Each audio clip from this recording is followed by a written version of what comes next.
Oh, je vais prendre une question. Ah, je vais prendre une question au hasard, tiens. J'aime bien. Ah, au hasard, mais c'est celle-là quand même.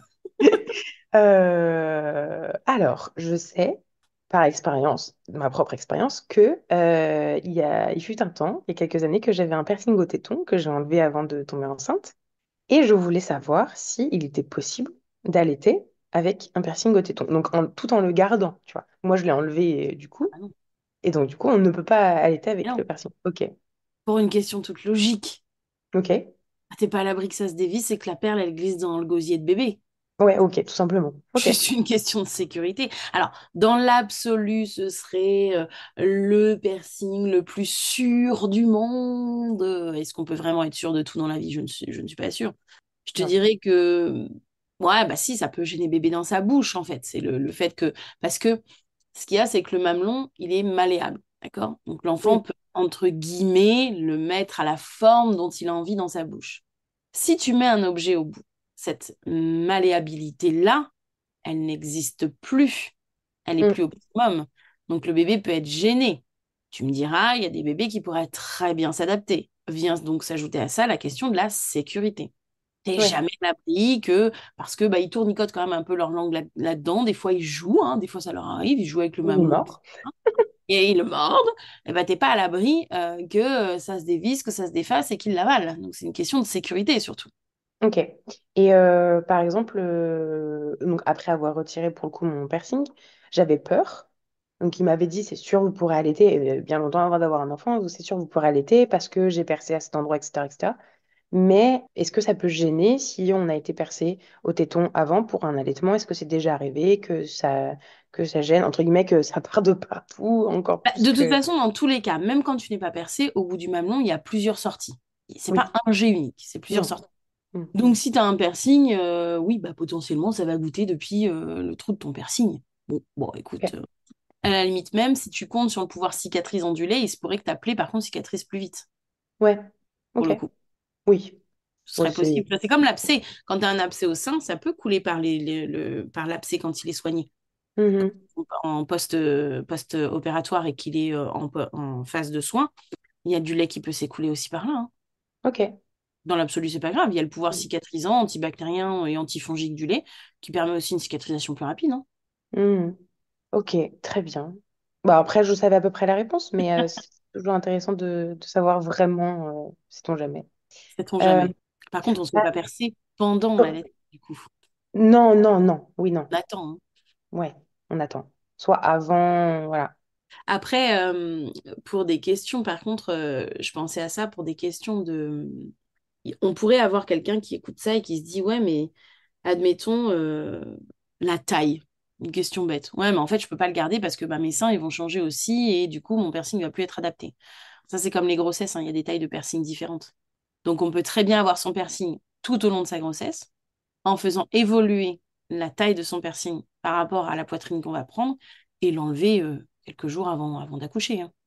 Et pareil, en fait, j'ai en train de me penser, mais pareil, pour si on veut faire que du tiers-allaitement, on pourra éventuellement, on sera obligé de enlever piercing pour Le problème, c'est que tu vas être serrer, obligé le de l'enlever remettre. parce que dans la tétrelle, avec l'aspiration, si tu as Papa. par exemple une barre, bah, elle peut bloquer dans la tétrelle. Et si tu as un anneau, ben, la pression peut faire que ça tire un peu et que ça abîme. Ce sera un peu couillon, quoi. Un peu dommage. Alors par contre, en cas de tir allaitement, ce que tu peux faire, c'est l'enlever et le remettre à chaque expression de lait. Oui, c'est sûr. Voilà. Oui, c'est certain. Qui est un peu sport, mais c'est faisable. C'est un peu sport, mais ça reste faisable, ouais. Oui, c'est faisable. Alors, répondre vraiment, entre guillemets, vraiment, à cette question de l'allaitement comme contraceptif. J'aime Est-ce que vraiment ça, on dirait une question d'école. Réponds vraiment, entre guillemets. On dirait un intitulé d'école, tu sais.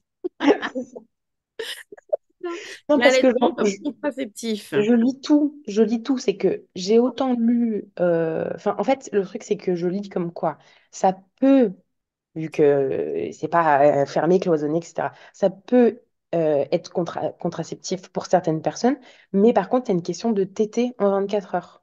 Parce que tu as ce qu'on appelle la méthode de la mama. Parce que là, je l'ai encore vu il y a peu de temps sur Insta, sur un post justement d'allaitement comme contraception. Moi, personnellement, j'ai eu mon retour de couche 3 mois après, alors que j'ai allaité pendant 10 mois. une copine qui a allaité plus longtemps que moi a eu son retour de couche seulement 1 an après, quoi. Le retour de couche, c'est pas pareil. On est toutes différentes sur le retour de couche, d'accord? Là, on parle vraiment de l'allaitement comme méthode de contraception.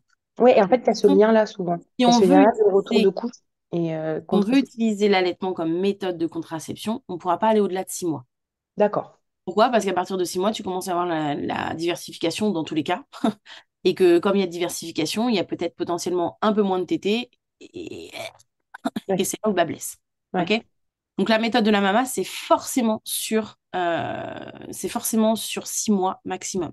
Maintenant, c'est avec des règles ultra, méga, giga scrupuleuses.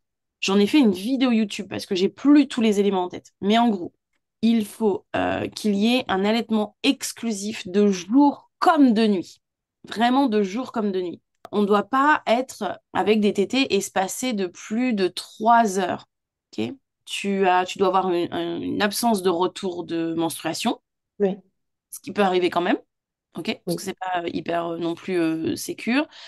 Et tu as l'âge du bébé.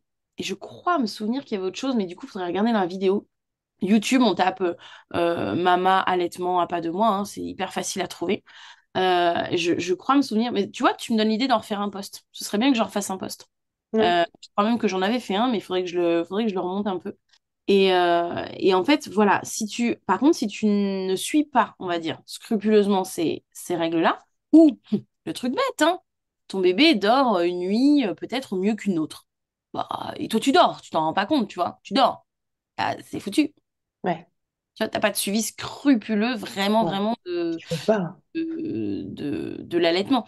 Après, Ouais, ce qu'il faut quand même comprendre, c'est que l'allaitement, il joue un rôle dans la régulation des naissances. Clairement. Techniquement, dans la nature, avec un grand N, hein, tant qu'une femelle allaite, c'est qu'elle n'est pas disposée à s'occuper, à créer une autre vie. d'accord. Parce que les petits de la portée actuelle dépendent de son lait pour survivre. Ok. Oui, Ce qui fait donc que tant qu'un bébé allaite, techniquement, tu n'es pas censé avoir d'enfant tout de suite, puisque ce bébé, il dépend de ce lait-là pour survivre. C'est pour ça qu'on dit 6 mois, parce que six mm, mois, la diversification arrive. Donc, il n'est plus entièrement dépendant du lait de sa mère, en tout cas pour les humains, il n'est plus entièrement dépendant du lait de sa mère pour survivre. Il peut avoir des petits pots, il peut avoir de la DME, on peut faire autre chose, tu vois, on peut lui donner autre chose. C'est pour ça qu'on va dire 6 mois en général. Donc, et dans la nature, c'est pareil. En général, on va attendre que les petits sache s'alimenter seul. Un lionceau, faut qu'il ait commencé faut qu'il puisse au moins manger la viande que sa mère lui ramène, même si pour l'instant il sait pas encore la chasser, tu vois. oui, Et déjà, ça y est, mm, il commence à être dans une certaine dépendance alimentaire. Donc, s'il est dans ok, cette indépendance alimentaire, ça veut donc dire que la femelle peut avoir une portée puisqu'elle pourra consacrer son lait à cette nouvelle portée. Et techniquement, chez les humains, c'est pareil. Donc, il y a quand même un certain rôle dans la régulation des naissances. Quand tu prends un peuple comme le peuple mongol, qui a culturellement une admission de l'allaitement de manière très anthropologique, un enfant de 9 ans qui tète, c'est absolument pas... il me semble c'est qu'il y a pas les un grands-mères problème pour aussi eux. qui peuvent encore allaiter, les grands-mères peuvent encore allaiter leurs Ça, c'est petits encore enfants. autre chose, on pourra y venir après. D'accord. Mais effectivement, l'allaitement, en tout cas dit anthropologique, 8, 9 ans, c'est pas choquant. Mais du coup, tu t'aperçois que dans ce peuple-là, il y a aussi un plus grand espacement des naissances. Ouais, Donc l'allaitement a vraiment un rôle régulateur ok. dans les naissances, ok? Et c'est là où le bas blesse quand tu as des mamans qui ont eu un premier enfant et ah bah oui mais je comprends pas, est-ce que tu penses que je devrais diminuer les tétés parce que ben on m'a dit que tant que mon bébé allait allaiter j'allais avoir ça allait être difficile d'avoir un deuxième enfant et nous on veut vraiment avoir un deuxième enfant maintenant. Mm, En fait ben oui techniquement oui l'allaitement peut ralentir le fait d'avoir une grossesse suivante. Et en même temps, est-ce que tu as déjà eu ton retour de couche? Bah non, je l'ai pas eu. Donc déjà, de toute façon, retour de couche ou pas retour de couche, va falloir attendre. Allaitement ou pas allaitement, va falloir attendre le retour de couche. ouais, c'est Et il y sûr. en a qui vont te dire, bah oui, je l'ai eu mon retour de couche. Ouais, bah c'est que le corps, il est prêt, il faut juste attendre maintenant. Ça va se faire, tranquille. Et en fait, le fait de prendre... Alors, le fait que, les cours de sciences, dans les livrets scolaires, te montre les règles comme le système de reproduction. C'est-à-dire qu'on Mm, parle des menstruations comme le système de reproduction. On apprend aux jeunes filles à l'école que les cycles, c'est 28 jours. Laissez-moi me pendre, parce que les cycles de 28 jours, en réalité, ça dépend bien souvent de la contraception que tu vas prendre. Donc, mm, c'est des cycles chimiques. Les règles qu'on a sous contraception ne sont pas des règles anthropologiques, d'accord, ne sont pas des règles qu'on aurait dans la nature. Si tu laisses le corps faire, les cycles peuvent être bien plus longs, Ah bah oui, ouais, vraiment carrément. bien plus longs. Donc déjà, tu t'aperçois que naturellement, avec ou sans enfant, si tu laissais faire ton corps, tu pourrais avoir déjà des cycles bien plus longs. Donc déjà, on a instauré dans l'esprit des jeunes filles déjà très jeunes que ah, j'ai pas 28 jours, c'est extrêmement long, ça y est, je vais avoir des difficultés pour avoir un enfant. Je vais avoir des difficultés, j'ai pas un cycle régulier, ça va être difficile. Hmm.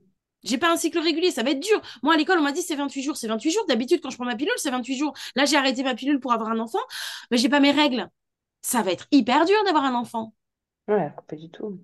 Et par exemple, moi, j'ai fait partie de ces jeunes filles qui ont eu la pilule. Moi, je devais avoir 17, 18 ans. Je l'ai prise parce que vraiment, mes règles, c'était, enfin, je tombais dans les pommes, je vomissais. Enfin, à l'école, c'était juste ingérable, quoi. Tu vois, je pouvais pas être. Et en fait, quand on a voulu avoir un enfant, j'ai donc arrêté ma contraception et on n'a pas réussi à avoir un enfant tout de suite. Il nous a fallu 1 an et demi. Et en fait, ma gynécologue a été mais extrêmement pédagogue parce qu'elle me dit mais on va pas s'énerver en fait. Là, on a arrêté votre contraception. Vous la prenez depuis l'âge de 17 ans. J'allais avoir mes 30 ans. Elle me dit, vous vous rendez compte de tout le Ouais, ça temps fait que un votre moment que tu la corps, prends. il supporte, il a ces produits chimiques à l'intérieur. Et elle me Oui, dit, bien mais sûr. il faut qu'on lui laisse le temps d'éliminer tout ça. Il faut Ouais. qu'on... Et elle m'avait expliqué, ce qu'il faut comprendre, c'est que quand on prend une pilule chimique, une pilule hormonale, ça va un peu comme figer la maturation des ovaires au moment où on la prend. Alors ça, c'est pas figé, genre ça bouge plus, mais ça va pas mûrir aussi vite que si on n'avait rien pris. D'accord? Donc il faut aussi le temps au corps de reprendre tout ce processus. Ah oui. Enfin, pour moi, c'était totalement logique, tu vois, Ah, mais que ça. ça, il y a plein de femmes à qui on n'explique pas. Ouais, et alors que moi, pour le coup, je l'ai commencé à 17, 18 ans. Non, 19 ans, pardon. Mais je l'ai pris que pendant 5 ans. Et enfin, on m'avait déjà dit qu'il fallait prendre du temps, ça allait prendre du temps. Mais en plus, par logique, c'est normal, tu prends un truc dans ton corps pendant longtemps, ton corps il s'habitue à le prendre et il emmagasine, il emmagasine, il emmagasine. Et du coup, Et ben, il faut. emmagasine les informations aussi de Ah comment oui, fonctionner. oui, et comment il faut fonctionner, bien sûr. Et le problème, c'est que maintenant, après, tu as donc des femmes qui grandissent avec ça, qui gèrent Et puis un jour, elles ont des enfants, elles se disent, j'ai envie de mettre un stérilet sans hormones, elles se disent, j'ai envie de avoir un enfant assez vite, donc je vais pas reprendre de contraception. Ouais, mais en fait, là, tu es revenu dans un cycle anthropologique. Ouais.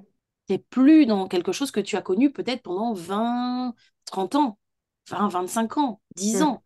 Tu vois ce que je veux dire? Et donc, tu as des mm. femmes qui se disent, ah non, mais je vais arrêter d'allaiter, ça va être la solution miracle. Mais combien font ça et viennent quand même te voir? Et ça, je l'ai eu il n'y a pas si longtemps que ça.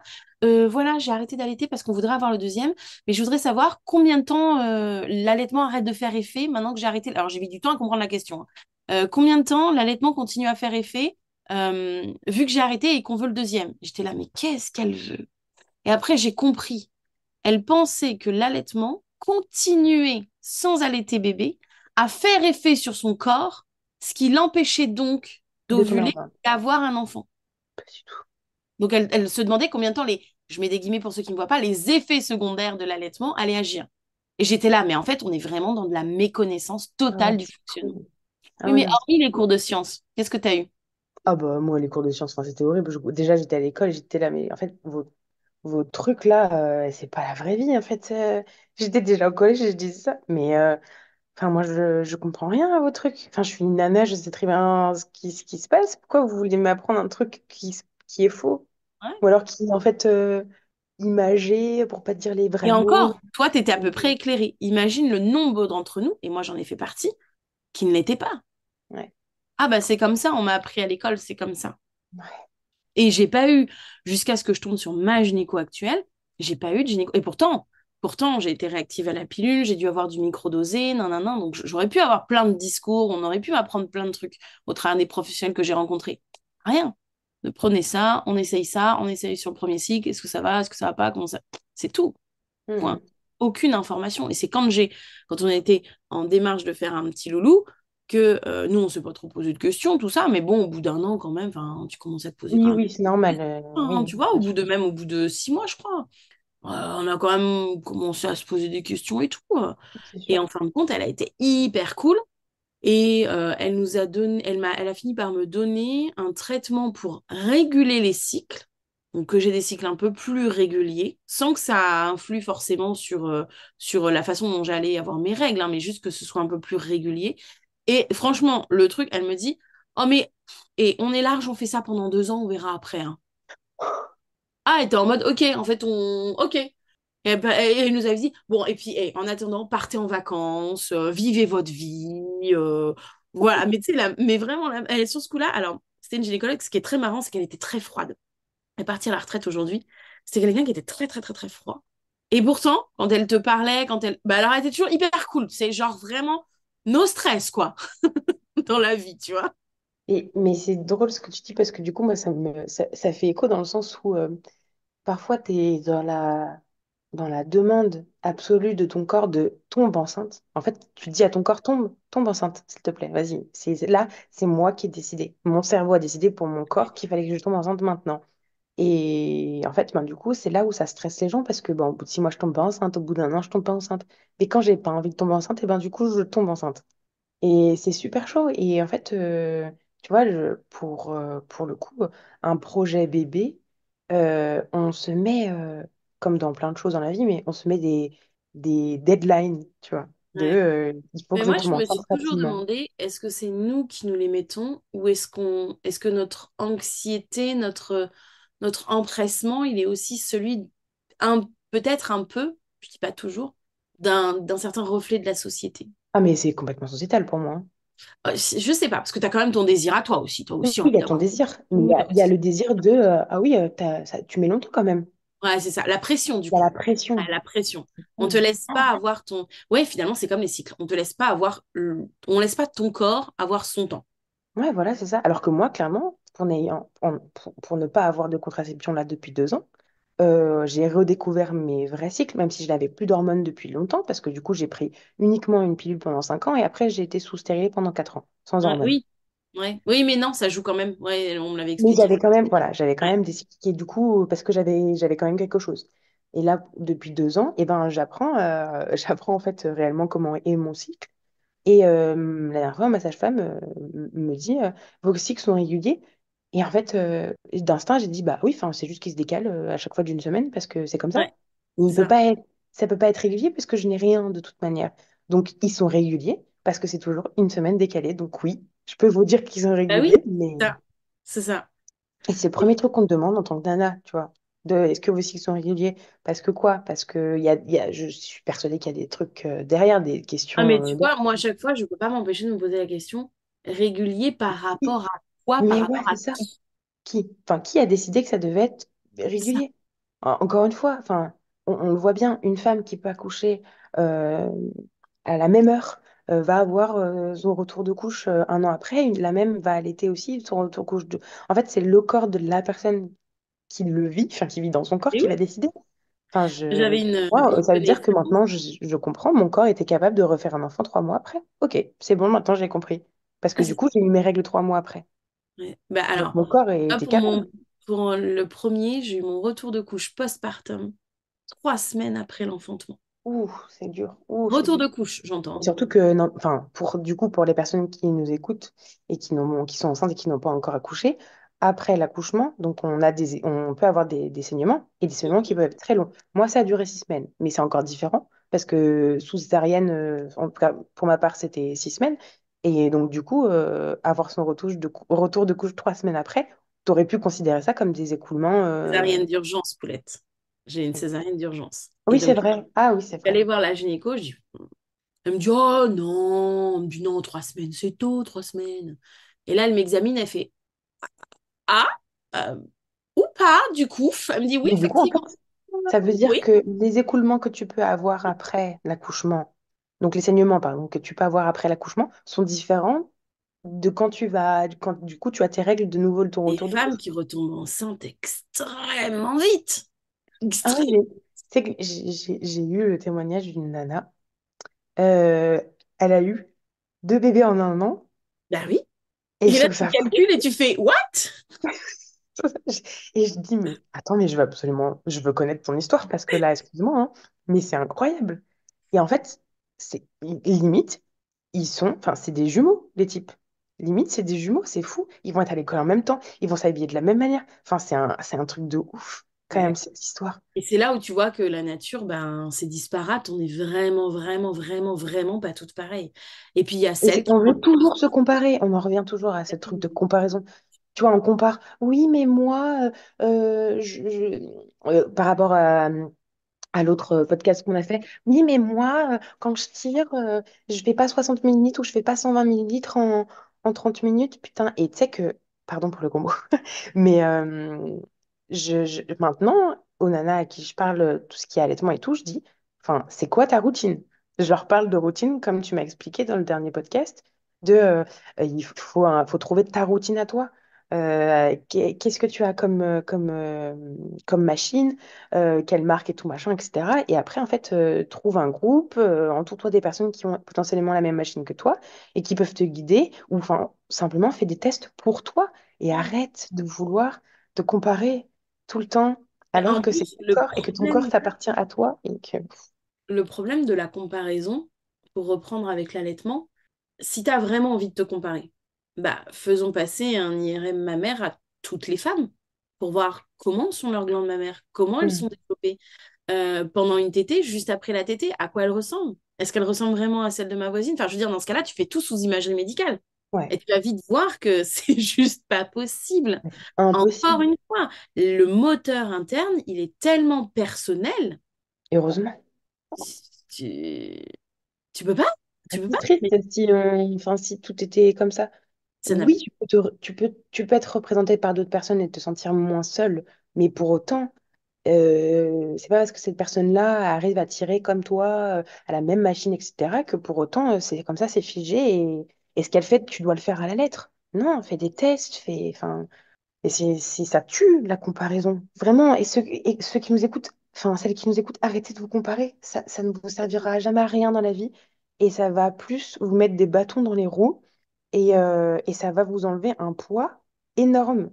Mais je crois que Énorme. c'est dur à l'ère des réseaux de pas se comparer parce que Ah bah, bah, tu tombes toujours sur la personne que tu suis puis qui elle tire tant ou la personne que tu suis puis qui n'y arrive pas du tout, ou la personne que tu suis puis alors elle c'est toujours fantastique et ça va pareil pour le postpartum. Tu as celle qui aura vécu un postpartum atroce et ouais, aujourd'hui en plus ce qu'il faut comprendre c'est que quand tu as des gens qui s'intéressent à un domaine, je pense au postpartum, quand tu as des gens qui s'intéressent à un domaine, qui sont plébiscités par les réseaux, etc., eh ben, il y a l'image qu'ils vont renvoyer aussi. Euh, donc, si tu tombes sur des personnes avec un gros compte qui te parlent que du postpartum en faisant des vidéos face cam où elles pleurent, c'est dur, c'est difficile, nanana. Toi, t'as pas encore d'enfant, tu suis cette personne peut-être depuis un très long moment. Puis un jour, tu es enceinte, et puis tu te dis, ah, je vais me refaire toutes ces vidéos, tu sais. Et t'es baigné que là-dedans. ouais. Et ton image du postpartum, c'est quoi? Et tu te sens presque anormal si toi, tu le vis bien. Toi, tu vis très bien. Et ben, c'est pour ça Tu te que, sens presque infidèle à la oui, personne que tu suis de le vivre bien. voilà. Et ben, tu vois, moi, je sais que pour le coup, dans le livre, ce que j'essaie de faire, je raconte l'histoire des femmes.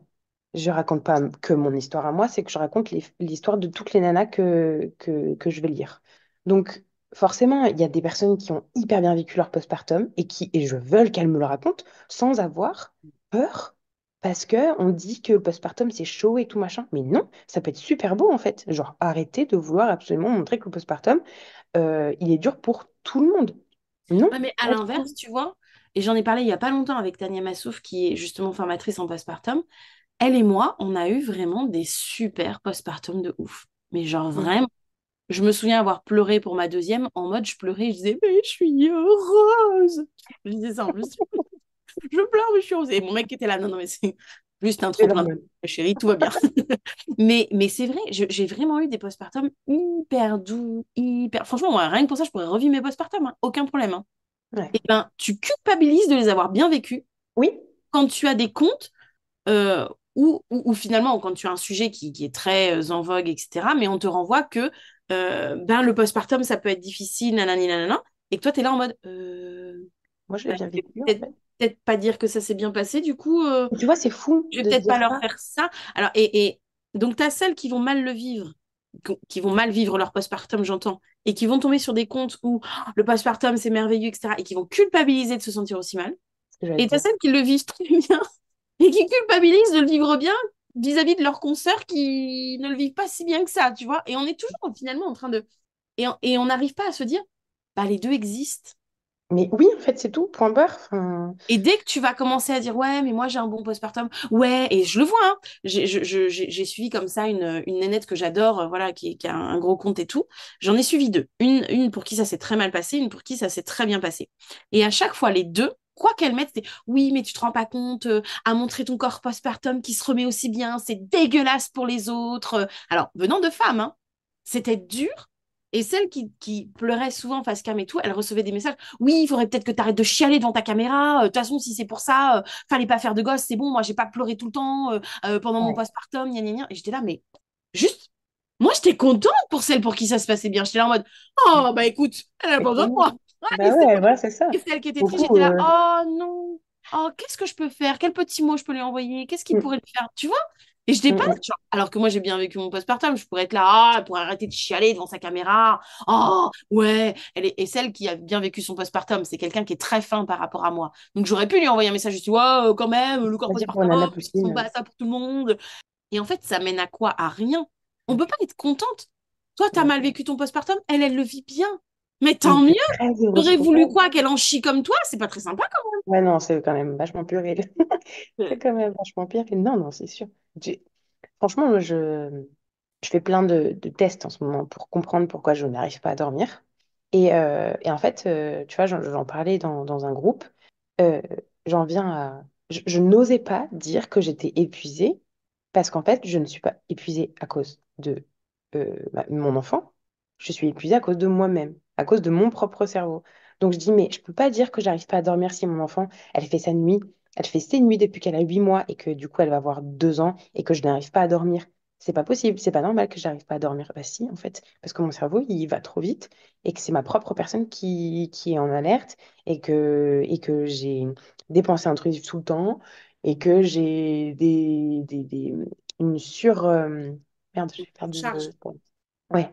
Et en fait, je me la mets toute seule. Elle vit sa meilleure nuit. Mais je suis Mais tellement heureuse qu'elle dorme. tu vois, Je c'est suis tellement... intéressant ça aussi.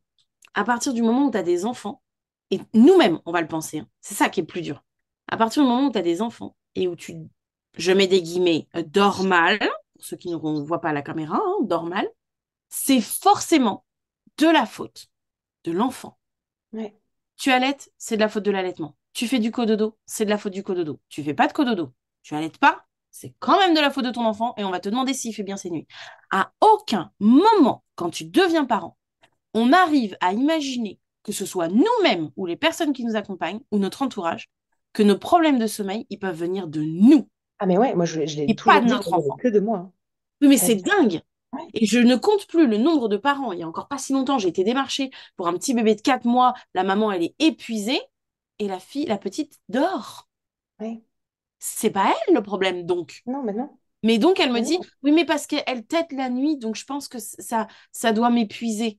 Je n'ai... Alors écoutez-moi bien, tous, toutes et tous, je n'ai jamais aussi bien dormi de ma vie que quand j'allaitais. Ah, J'envie, personnellement, pour mon cas, j'envie cette période de quand j'allaitais. moi Parce aussi. que même si je me réveillais 4 fois dans la nuit, grâce à un petit truc que toi-même tu pourras dire derrière, parce que je n'ai pas le terme, grâce à un petit truc que l'on a dans l'allaitement, qui fait que du coup, ça va t'aider à te rendormir derrière, eh ben, j'avais des nuits fantastiques. Là, je me réveille parce que elle rêve, elle fait n'importe quoi, je mets une éternité à me rendormir. Et ça fait pratiquement bientôt, malheureusement, 1 an que j'allais plus. Et je me dis, putain, mais viens, on reprend là. Est-ce que je peux dormir? Je veux dormir. Mais tu vois, alors, ce qu'il faut comprendre, c'est qu'il y a une étude qui a été menée qui montre que les parents allaitants dorment 45 minutes de plus que les parents qui doivent préparer un biberon de lait infantile. Ça a été scientifiquement prouvé. Autre chose, les parents allaitants, quand on allaite la nuit, on sécrète de la mélatonine, on sécrète de l'endorphine, on sécrète de l'ocytocine. Toutes ces hormones aident à déjà être mieux, plus détendu, moins stressé. Et la mélatonine joue sur le sommeil. C'est l'hormone qu'on dit d'ailleurs l'hormone du sommeil, hein. Donc, ça nous aide à nous rendormir beaucoup plus vite. Maintenant, À contrario, pardon, je te coupe, à contrario, la cortisol va du coup t'empêcher de dormir. Donc du coup, c'est l'hormone du trop de stress. cortisol, parce que tu as besoin de Trop de cortisol dans l'allaitement, cortisol. mais trop de cortisol, effectivement. Maintenant, il y a quelque chose, et j'en ai parlé hier, c'est marrant, avec une fille que je forme. Il faut différencier réalité et impression. Mhm. Le plus facile à faire, c'est quand vous portez une montre connectée. Quand vous portez une montre connectée, vous avez votre suivi de sommeil dessus. Oui. Ouais. Eh bien, les nuits où vous avez l'impression d'avoir mal dormi, regardez donc votre suivi de sommeil. Ah putain, je vais la mettre cette Vous nuit. pourriez être tellement surpris et vous apercevoir que vous avez très bien dormi. Ouais. Et Il y ben a eu tu vois. très peu de phases de réveil. Ouais, voilà. Et en fait, le truc, c'est que il faut vraiment, vraiment arriver, et moi, ça a été très long à faire, mais il faut arriver à différencier sensation de réalité. Et c'est d'autant plus facile quand on a une montre connectée parce que tu peux pas mentir. Elle calcule tes Ah cycles, bah oui. tu peux pas mentir hein, avec une montre connectée. Et en réalité, tu t'aperçois que souvent, c'est une impression.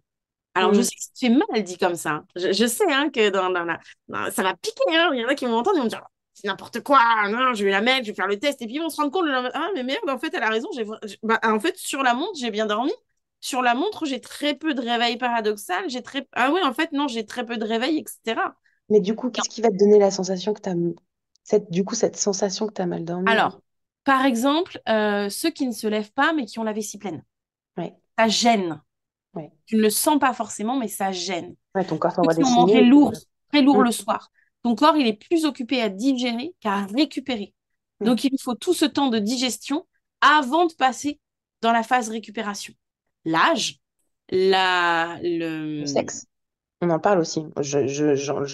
Pardon, je te coupe. Vas-y. Une femme a plus besoin de dormir qu'un homme. Oui, Et je fais exactement. que de répéter à mon mec, je te jure que j'ai plus besoin de dormir que toi. Donc Ouais, oui, si à 21h30 j'ai envie d'aller me coucher, ce qui n'arrive pas, mais si à 21h j'ai envie d'aller me coucher, je veux juste que tu comprennes que j'ai besoin de plus ouais. d'heures de sommeil que toi. L'hypervigilance. Ah bah oui, L'hypervigilance. c'est ça le mot que je cherchais tout à l'heure. Je suis L'hypervigilance hyper qui vigilant. fait que même si tu dors bien, tu vas entendre le moindre bruit, le moindre bruissement, bébé qui se retourne dans son lit, mais qui va commencer à téter sa main. Bref, tu entends. J'entends tout. Donc J'entends tout. l'hypervigilance aussi. Et moi, je veux travailler ça. Ça fait 5 mois que j'essaie de travailler cette Alors je hypervigilance. t'explique. Ça fait depuis mon adolescence, je pense, que je dors avec des boules caisses. Ouais, mais en fait, ça Et m'aide je ne pas. peux plus, je ne peux pas. Enfin, si je peux dormir sans, mais je vais très très mal dormir. Ouais, Parce que ouais. tout, tout, pareil, tout. Et moi, je ne veux pas me faire avoir par ces boules caisses. Parce que, en Ah fait, non, mais moi, ça, c'est pas que je veux pas me faire avoir, c'est que ça m'a sauvée. J'en non, étais non, un mais, état où j'étais un zombie. ah, mais je comprends. J'en ai eu besoin aussi quand je l'étais, hein. J'en ai eu besoin. J'en ai eu besoin, hein. Ah non, non, mais franchement, je comprends tellement. Mais c'est que mon hypervigilance, du coup, est différente quand j'ai les boules caisses.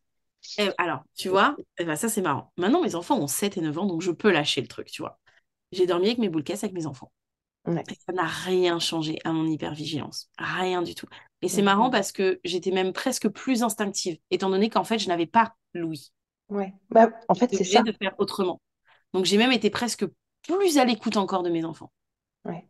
Et moi, ouais, c'est le problème. En tout Attention à cas, ne du pas coup, reproduire. oui, non, non, non. À part s'il y a le coparent, un coparent à côté qui peut Exactement. éventuellement mais Exactement. ne pas dormir avec des boules caisses. Ouais.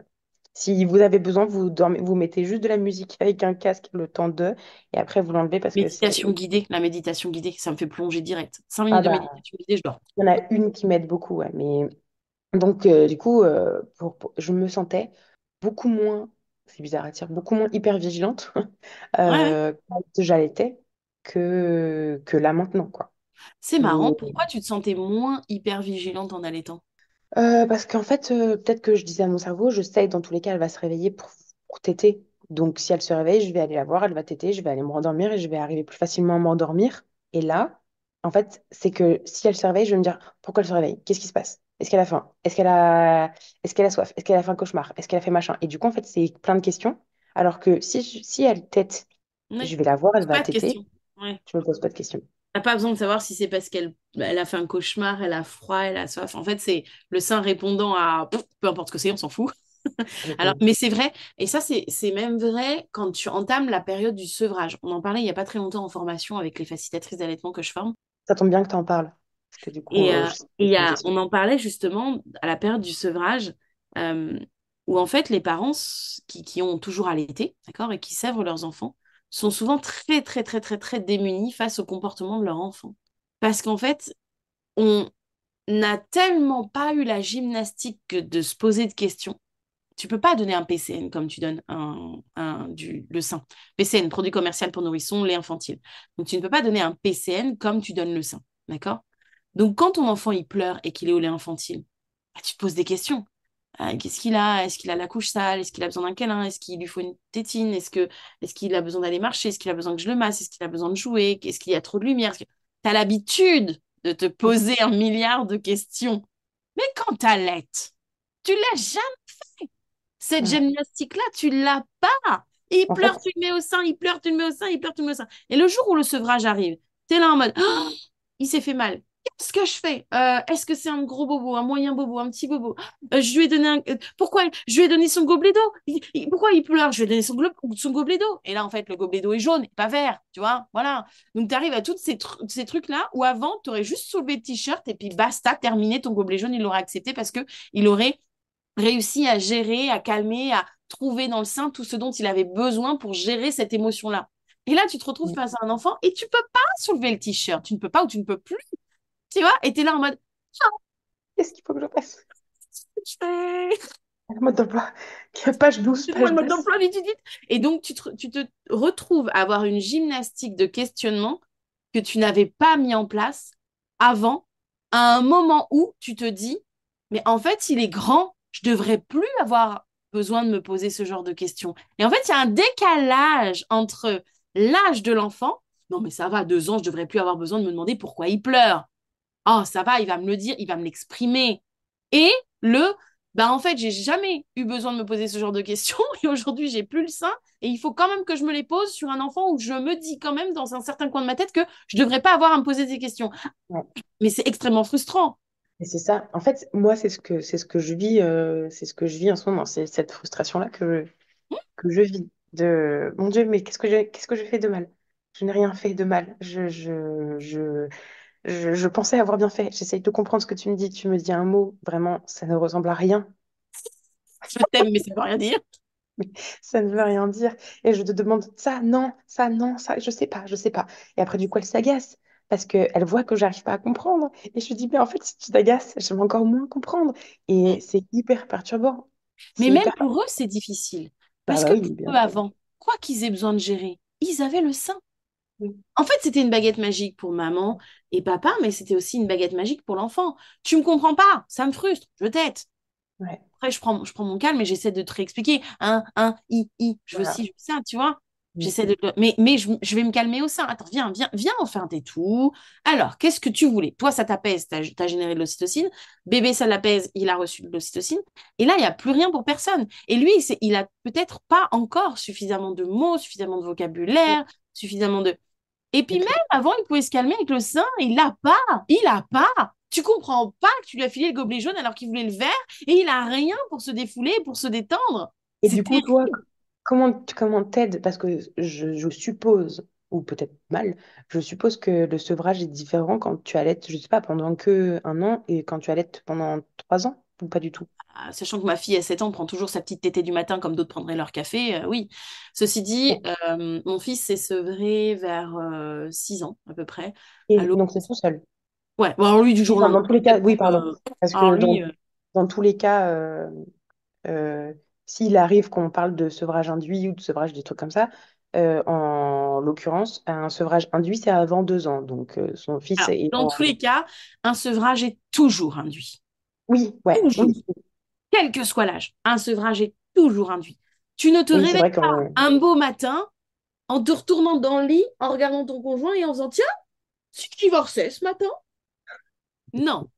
Il s'est probablement passé tout un tas de tout petits événements Ouais, qui, mis bout à bout, ont fait qu'un jour, tu te réveilles et tu fais allez, cette fois, c'est la fois de trop, c'est ouais, bon, c'est j'en ai vraiment marre. pas. Mais le sevrage, c'est exactement pareil. Mhm. C'est pas l'enfant qui décide du jour au lendemain et c'est pas le parent qui décide du jour au lendemain. il y a tout un tas de petits événements qui se sont mis en place pour qu'un jour, on en arrive à se sevrer. La première grande étape du sevrage, c'est quand même l'enfantement. Mm. Avant, en interne, il était H24, 7 jours sur 7, Mm. quand il voulait, il demandait rien à personne, il n'y avait pas de t-shirt qui gênait, c'était en libre service. Mm. Il sort de là, même si on fait du, entre guillemets, à la demande, Ça sera jamais à la demande que quand il était dans le ventre. ben, ce sera toujours pas pareil. Ensuite, tu as un autre step, la marche. Ouais. Il y a une autonomisation, il y a un éloignement, mais ça reste une étape. Puis il y a la diversification. Alors là, en général, ça met bien une claque derrière la tête parce que là, tu sais, là, celle-là, en général, d'étape, tu la loupes rarement. Tu es là en mode mais s'il mange, c'est qu'il veut plus du sein. Là, celle-là, en général, tu la loupes pas trop. Hein. Ouais, c'est vrai. C'est Et donc, tu as exactement ce que tout un tas. Par exemple, les mamans qui font crevasse sur crevasse sur crevasse sur crevasse. Et oh, oh, au bout d'un moment, je comprends. On a ras le bol et t'as envie de sevrer. Bah oui, Mhm.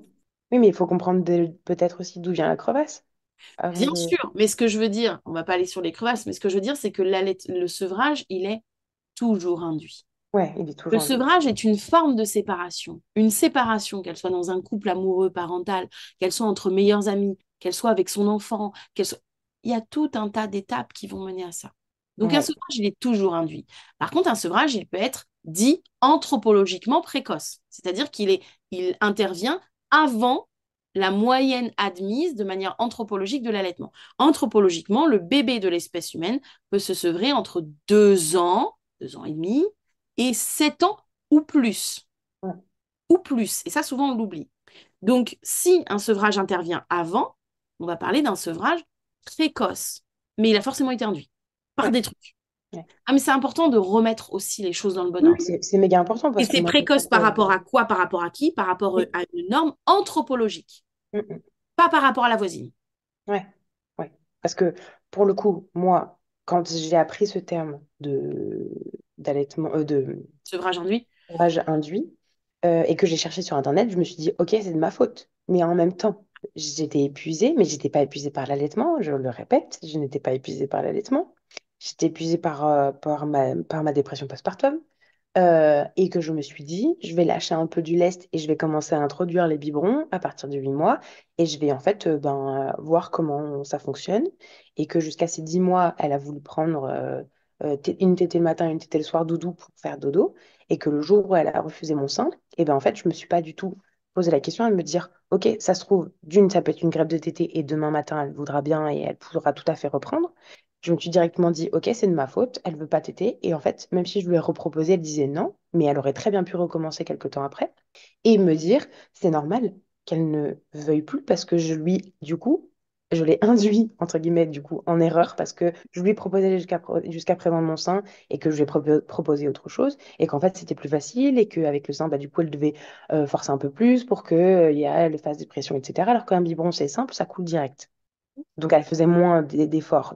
Donc, forcément, je l'ai induit en erreur et j'ai fait en sorte que ça soit plus facile pour elle. Et en fait, ça m'a fait énormément culpabiliser, alors que je savais ce que j'avais fait. J'avais décidé de faire ça. Mais ça m'a fait culpabiliser sur mon allaitement. Donc, mon sevrage s'est fait seulement à 10 mois. Du coup, je l'ai fait progressivement, pour le coup. Mais en l'occurrence, quand on veut faire un sevrage uniquement quand on allait. Comment on fait la manière la plus douce possible pour aider l'enfant Du crescendo, c'est comme moi qui ai envie d'arrêter le chocolat. Je vais pas m'enlever la plaquette d'un coup. C'est comme quelqu'un qui a envie d'arrêter la clope. Il va pas s'arrêter la clope d'un coup. ouais, Mais on va aller sur enlever la tétée la moins importante, moins nutritif, c'est ce la que j'avais moins entendu. nutritive.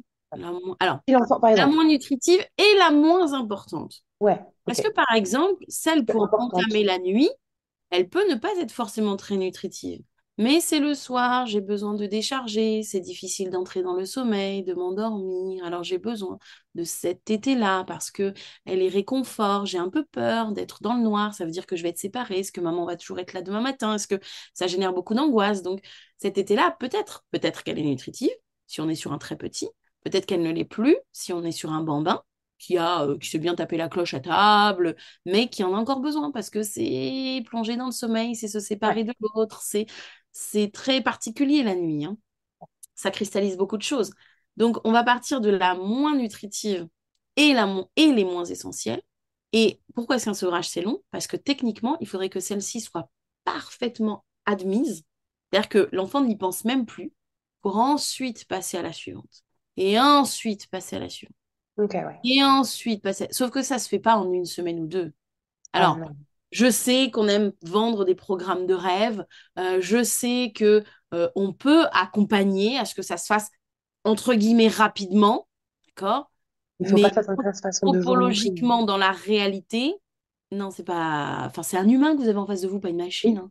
oui. Et en plus, quand on parle, enfin, ça dépend. Si on parle d'un bébé qui est capable d'exprimer des choses et un bébé qui n'est pas capable, forcément, bah, déjà, tu poses pas les mêmes questions ou tu parles pas de la même manière. Si le bébé comprend ce que tu lui dis, s'il a plus d'un an et qu'il dit, bah non, maman, enfin, voilà, elle veut arrêter doucement et tout, on va faire autre chose, je sais pas trop quoi.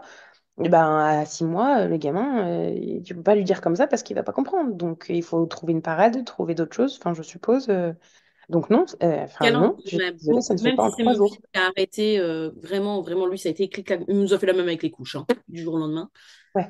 Euh, il y a eu beaucoup de câlins après.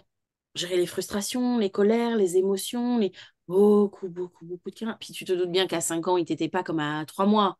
Ah, Donc mais oui. même pendant ces périodes-là. Et non, les câlins, les câlins, les câlins, les câlins, les câlins, les câlins. Mais quand je dis les câlins, c'est dans des cas même de grosse colère où c'est toi qui attrapes ton enfant et tu Le l'enlaces cerf. avec tes jambes et tes bras. Vas-y, Mm. secoue-toi. Mais moi, je reste là. Je te ferai ton câlin. Ouais. Et tu tiens. T'es vraiment le mât qui tient. T'es vraiment le bateau qui tient face à la tempête, quoi. Mm. Tu tiens. Et là, ton enfant, il se dit, ok, ok, mais là, je peux quand même compter sur mes parents. Ah, ben oui. Même là, même Ouais. là, je peux quand même compter sur eux. Ok. Câlin, mais qu'est-ce que... User, abuser, surabuser des câlins, vraiment. À partir de 20 vous comptez, vous faites un câlin à quelqu'un, vous comptez. Un, 2, 3, 4. On prend le temps de compter. Quand vous arrivez à 20, c'est à peu près le temps qu'il faut pour que l'ocytocine commence à être sécrétée. Donc, on peut se dire, je peux toujours continuer à faire du poids à poids à mon enfant, même si je décide de plus allaiter. Bien sûr. Le petit bémol avec le pot à pot, C'est l'odeur. c'est qu'il y a l'accès au sein. Oui. Dans le soutien-gorge. C'est qu'il y a l'accès au sein. Mais beaucoup de câlins en tout cas. Beaucoup de Ouais, câlins. voilà. Ouais, enfin, il faut pas se dire, bon, je veux sevrer mon enfant, du coup, j'ai moins de quelque chose. En fait, Non, il faut et penser. en plus, il y aura même plus de. C'est-à-dire qu'il y Ouais, aura plus de câlins. Il faut accepter aussi que ce soit dans ce cas-là qu'on rentre dans la période de plus de questions. Parce que ouais. je vais enlever cette tétée-là. Ouais. Mais ça veut dire quoi, son envie de tétée là? Mm. Celle-là, là, c'était quoi? Alors, c'était parce qu'en fait, j'ai enlevé celle vers 4 heures qui correspond plutôt au goûter. Puis en fait, maintenant, je peux lui donner une compote, un fruit, un yaourt, un biscuit, un que sais-je, si vous êtes de la team salée, un morceau de jambon, j'en sais rien. Euh, c'était quoi cette tétée que j'ai enlevée là? Ouais. Et là, il pleure. Pourquoi? Donc, il faut accepter d'entrer dans cette période qu'on a finalement un petit peu écartée, plus ou moins consciemment de sa vie, de se poser tout un milliard de questions sur le pourquoi, d'accord? Pourquoi est-ce que si je lui mets ces sandalettes qu'il adorait hier, aujourd'hui, il me pète un câble, d'accord? Pourquoi? Alors, qu'est-ce que tu veux mettre? Des bottes de pluie. On est quand même à 40 degrés dehors. Tu veux mettre? Eh bien, mettons les bottes de pluie, voilà. Et puis, vous mettez les sandales dans le sac. Parce que vous savez très bien comment ça va se finir. Mais il faut accepter ça aussi. Il y a plus, il y a plus de câlins, plus ça va vous demander plus de disposition réelle, mentale aussi. Faut vraiment pas se leurrer, hein. Le sevrage, ça demande plus de proximité, plus de réelle présence mentale auprès de l'enfant. Il ne Ouais. s'agit pas de lui faire un câlin en mode je te tape sur l'épaule, hop, c'est bon, c'est Mm. parti, on est reparti, mon gars. À 100% Ça demande avec. plus de câlins, plus de proximité, plus de disponibilité mentale et plus de questionnement. Mm. Pourquoi? Ça demande plus de flexibilité. Je refais, il fait 40 degrés dehors, il a décidé de mettre des bottes de pluie. Allez-vous vraiment vous acharner au point que vous et bébé allez ressortir dans un état pas possible ou le laisser mettre ses bottes et glisser ses sandalettes dans votre sac à main et partir faire ce que vous avez à faire? Oui. Je prends Voilà. l'option B. Personnellement, je prends l'option B, hein. On est en plein hiver, il a envie de sortir en t-shirt. Alors oui, potentiellement, il va tomber malade. Une fois. 2 fois. Après, il va plus revenir. Ça va être terminé. Ah non, Mais ça demande aussi de développer de la confiance en son enfant. Par exemple, je suis très frileuse. Mm. J'ai un fils qui n'est pas très frileux. Lui, il peut sortir C'est un breton. Pareil, il doit avoir des origines bretonnes, cet enfant. Il peut sortir en t-shirt ou en manche longue en hiver. Et toi, Oui, t'es sans là. pour autant. Oui, là, j'ai chaud. Tu me saoules avec ton pull. Bon, d'accord, tu mets un t-shirt, mais tu mets le manteau par-dessus. Comme ça, si jamais, tu peux remettre et tu peux enlever. Oui, voilà, c'est ça. Trouve des compromis. Mais oui, mais c'est aussi accepter que finalement, l'autre n'est pas toi. Ton Oui, enfant n'est pas enfin, toi. À ah oui. l'inverse, j'ai une petite fille qui est extrêmement frileuse. Moi, je me suis retrouvée en plein été en Normandie, s'il te plaît, à devoir lui trouver des bottes, une doudoune polaire, enfin un jogging, une polaire et une doudoune en plein été, hein, en Normandie. Parce qu'elle Oui, se forcément, caillait les t'avais pas. miches. Eh. Et là, tu fais, oh, t'exagères quand même, on est en été, ça va, il fait 23. Et non, en fait, elle a les lèvres violettes, elle a le bout des doigts violets, elle n'est pas en train de te mentir, ta gamine. Ah, c'est ça. Enfin, genre, au contraire, elle est capable de te dire j'ai froid, j'ai chaud, j'ai machin. Genre, Mais écoute-la. c'est ça. Va pas Et lui dire le mais truc, c'est que, oui, mais toi, en tant que parent, tu peux te dire, oh, ça va, on est en plein été, il fait pas si froid que ça. en fait, c'est fou de se dire ça. C'est même pas en tant que parent, c'est en tant qu'adulte face à un Mais en tant enfant. qu'adulte, de manière générale. En tant qu'adulte. Alors, heureusement pour ma fille, je sais que dans ma famille, il y a des syndromes de Raynaud. Sa marraine, c'est quelqu'un d'extrêmement frileux aussi. Donc, je sais que ça existe, même en plein été, même à Londres, même en plein soleil. Je sais que ça Ouais. existe. Donc, Ah heureusement. oui. Mais tu vois, j'aurais pu me dire, ah, ça va, dis, il fait 25, c'est bon, quoi. Mais ta gamine, elle revient, elle a les lèvres violettes, le bout des doigts violets. À quel moment Oui, tu vas pas la croire? c'est ça. Oh non, elle fait semblant. Mais oui, mais tu peux te le dire en tant que parent. Mais pourquoi? C'est même pas méchant de te dire ça. C'est parce que toi, t'as chaud. Oui, mais c'est parce que toi, t'es pas dans son corps, donc forcément, tu reviens à ta propre personne. Donc, le sevrage, c'est ça aussi. Ça demande de se dire, OK, ça veut aussi dire que je le considère dans son ensemble, ce que lui aime, préfère, Mm. etc., etc. J'accepte qu'il soit aussi dans une phase d'expérimentation. Ouais. Je vais expérimenter de pleurer pour gérer ma colère. Je vais expérimenter de jeter des choses. Je vais expérimenter de gribouiller sur les murs parce que j'ai pas de feuilles et parce que je sais pas comment m'exprimer. Mm. Je vais trouver un moyen de faire sortir ce qui est à l'intérieur de moi parce que j'ai plus le sein. Bah oui, pour me réconforter. Donc, faut arrêter de vendre. Et ça, c'est vraiment de. Pour moi, c'est des marchands de rêve, hein, ceux qui vous disent, ah, mais venez, on va, allez, venez, on va vous accompagner dans le sevrage, vous allez voir. Clac, allez. Non, non, non, non, non, non, non. Voilà ce Non, que c'est le sevrage, vraiment. ouais, tu peux t'accompagner tout seul. Non, je sais pas, je m'en rends pas trop Tu peux compte. t'accompagner tout seul, mais il y a des gens qui ont besoin de soutien, bah, qui ont besoin de Oui, soutien oui. émotionnel, qui ont besoin. Oui, Oui. forcément, c'est difficile, hein, aussi de te dire, mon bébé, il grandit. Aussi. Ouais, ouais, ouais, ouais. Mais ce que je veux dire, c'est qu'il faut arrêter de croire que le sevrage, ça va être un claquement de doigts comme ça, pif, paf, pouf, allez, en 3 semaines, c'est réglé. De toute façon, dans un mois, je reprends le travail, j'ai pas le choix. Ouais, non, ça va pas être un mois, hein. Mm. Non, non. D'ailleurs, en parlant de sevrage, vos enfants, ils sont jamais réellement sevrés, puisque quand ils seront étudiants, ils seront capables de vous appeler pour savoir s'ils peuvent faire cuire leur steak au micro-ondes. Eh ben oui, il y a plein de Donc, moments ils où sont ça jamais va. vraiment sevrés. Non, non, non, non, c'est clair. Ah, moi, je comprends pas pourquoi mon t-shirt, il est ressorti rose. T'aurais peut-être pas mis la serviette de bain que je t'ai donnée la semaine dernière par hasard dans notre machine. Par hasard. Par hasard. Voilà.